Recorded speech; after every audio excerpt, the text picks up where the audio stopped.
No vídeo de hoje vocês me pediram muito para gravarem vídeos de São João. Então eu prometi um para vocês e até agora estou cumprindo, fazer a maquiagem amanhã do meu São João. Então, gente, eu vou mostrar nesse vídeo aqui, que vocês me pediram muito nos comentários,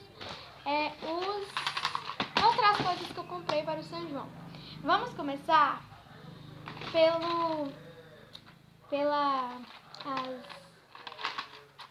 esse trem aqui, ó, que eu esqueci o nome. Oh my god, como é que chama essa coisa aqui? Chuvinha. Vamos começar pela chuvinha. Eu comprei essas duas aqui, tá escrito prata. Prata. Tá escrito prata. Essas duas aqui, velas. Esse trem aqui que eu não tô entendendo nada. E esses aqui. Agora, comprei essa belinha aqui também. Árvore de Natal, fogos de São Pedro, 10 caixinhas de crack também, bomba e, deixa eu passar a mão, rajada de fogos, 4. E foi isso. Esqueci também. E as tandelas, 12 tandelas.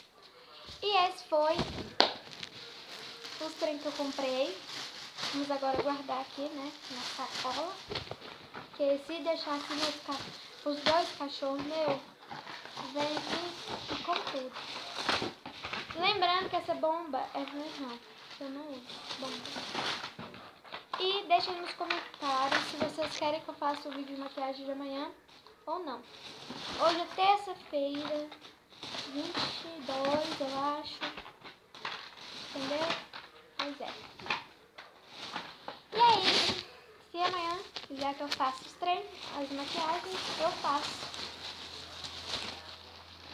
Muito obrigada. Espero que vocês tenham gostado desse vídeo.